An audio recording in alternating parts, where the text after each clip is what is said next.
Bonsoir à vous, j'espère que vous allez bien. Alors, qu'est-ce que nous avons aujourd'hui? Tension entre l'Algérie et le Mali. Un tronc malien a été abattu à la frontière avec l'Algérie. La question qui se pose, est-ce réellement c'est l'armée algérienne qui a donc abattu ces drones? Parce que l'armée algérienne quand même a affirmé avoir abattu donc ces drones. Pourquoi? Parce qu'ils ont frôlé, ils sont violés dans l'espace aérien algérien. Mali a traité cela comme étant de la provocation. Et ils ont convoqué l'ambassadeur algérien à Bamako pour parler donc de cette affaire. L'Algérie voit une violation de son espace, le Mali voit une provocation. Pour un peu revenir en arrière, cette situation, ça n'a pas commencé aujourd'hui. Vous savez que l'Algérie était considérée comme celle-là même, ou bien celle-là qui était comme l'arbitre au fait dans la sous-région. Dans l'accord de paix de 2015, et puis le Mali l'a rompu. Je pense que depuis ce temps, l'Algérie est furieux au fait. Pourquoi? Parce que elle a vu qu'elle va perdre son influence. Et vous savez que le nord du Mali est très riche. Il y a également des mouvements djihadistes et terroristes là-bas. Selon le Mali, les autorités maliennes en tout cas, les Algériens protègent ces djihadistes-là pour déstabiliser le nord du Mali. Parce qu'il y a du pétrole, il y a de l'argent. Donc, vous savez, ils ont intérêt à le faire. Donc, du coup, qu'est-ce qui va se passer? La première question que l'on va se poser, c'est de savoir, est-ce qu'il y aura une confrontation entre le Mali et l'Algérie? Je vous dis, là, sur place, il n'y aura pas. Parce que ces deux pays ont beaucoup à perdre au fait de se confronter militairement comme ça, de faire la guerre. C'est pas bien. Maintenant, c'est quoi la solution? Quels sont les enjeux au fait dans la sous-région? Parce que savez-vous, ce qui se passe entre le Mali et l'Algérie ne va pas juste seulement affecter ces deux pays. Voilà, les pays voisins comme la Mauritanie et le Niger peuvent être également affectés, même s'ils veulent ou pas, volontairement ou non, ils peuvent être affectés au fait. Parce que vous savez, quand il y a la guerre, les terroristes peuvent se déplacer un peu partout des deux côtés. Donc, le problème de sécurité, l'insécurité de cette partie, n'est-ce pas, de la région est vraiment quelque chose de très grave à observer.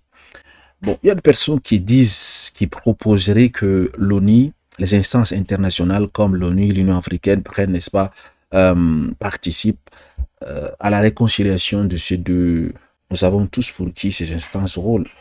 Donc, est-ce que c'est dans l'intérêt du Mali d'accepter ces genres de négociations, aller en négociation devant une instance qui n'est même pas crédible, qui n'est pas indépendante, qui finance l'Union africaine? La majorité partie de financement de l'Union africaine vient de l'Union européenne. Et qu'attendez-vous? Si déjà le Mali, le Burkina Faso, le Niger ont des problèmes avec certains États impérialistes, pensez-vous réellement que l'ONU va se pencher du côté de ces trois États, en fait, s'ils ont les problèmes? Donc, je pense qu'il n'y aura pas d'équité dans ces négociations. Donc, ce ne sera pas dans l'intérêt du Mali de participer à cela. Parlant de l'ONU également, c'est la même chose. L'Union africaine, c'est une instance corrompue, en tout cas, selon moi.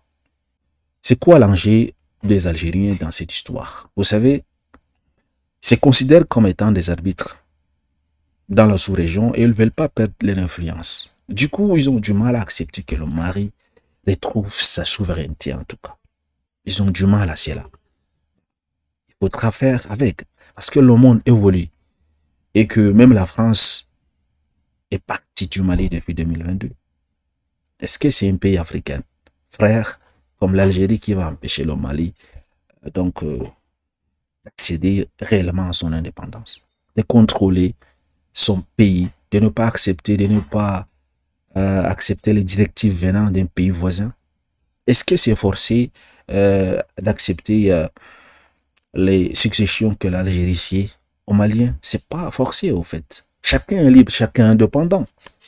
Et vous savez, lorsque le Mali accuse l'Algérie de soutenir les djihadistes, ou moi je vais les appeler les terroristes, parce que lorsque vous allez dans le dictionnaire pour voir à quoi ressemble, c'est quoi la signification du mot djihadiste, vous allez trouver c'est autre chose. Moi, je les considère comme étant des terroristes, en fait. Lorsque le Mali accuse donc les Algériens, en tout cas l'État d'Algérie de soutenir ces groupes-là, ces mouvements djihadistes, dans le nord du Mali pour déstabiliser, afin peut-être de continuer à piller les ressources. Ils n'ont pas du tout tort. C'est une réalité, en fait. Pourquoi? Parce que dès que les forces armées maliennes cherchent à attaquer les positions de ces personnes, ils entrent directement de l'autre côté de la frontière, c'est-à-dire ils entrent au côté algérien et ils sont protégés, ils ne s'inquiètent pas. À partir de là, une personne qui réfléchit normalement, c'est dire si réellement c'était des terroristes et que les Algériens savent également qu'ils sont des terroristes, est-ce que ces Algériens devraient donc laisser ces personnes pénétrer sur leur territoire? Parce qu'ils ont renforcé depuis quelques temps, ils ont renforcé les moyens militaires à la frontière. Au fait, ils ont déployé des forces algériennes de défense pour la patrie, ANF, je pense, et ils ont également mis à disposition des drones là qui surveillent. Donc, ils ne peuvent pas dire qu'ils n'ont pas vu ces personnes entrer à maintes reprises. Dès qu'il y a les forces armées maliennes qui arrivent, donc ces djihadistes-là, ces terroristes, regagnent un peu, traversent la frontière pour aller dans s'abriter. Une fois qu'ils repartent, ils reviennent sur le sol malien. À partir de là, nous pouvons dire que ces accusations sont fondées. Et donc, quel est le but de l'Algérie à continuer à faire cela?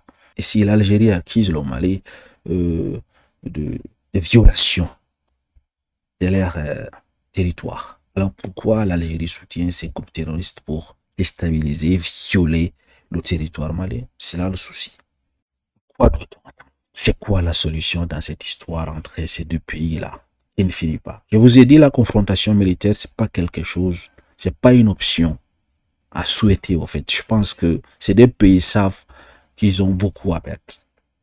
Donc, il est temps que ces deux pays s'assoient ensemble, face à face, sans intervention de l'ONU ou de l'Union africaine, hein, parce que ces personnes, ces instances ne sont pas fiables, en fait. Ils vont se pencher d'un côté et laisser l'autre. Ils ne seront pas impartials. Voilà. Et ce que je veux dire, la solution dans cette histoire, c'est une confrontation directe, c'est-à-dire la diplomatie. Ces deux parties s'asseyent sur la même table et puis prennent des accords que nul ne va encore violer le territoire de l'autre et que l'Algérie cesse de soutenir ces terroristes, au fait, ces djihadistes. Vous savez. Et je ne pense pas que le Mali va violer l'espace algérien quand même. Impossible. Impossible. Parce que d'abord, le Mali, c'est un État respectueux. Ce n'est pas un État voyou. Pourquoi est-ce qu'ils vont aller violer l'espace aérien algérien? Dans quel intérêt? Ils ont quel intérêt à le faire? Voilà. Partagez massivement, chers amis, et que l'Algérie cesse ses provocations et qui cesse également de soutenir ces groupes djihadistes. Merci. Excellente soirée à vous.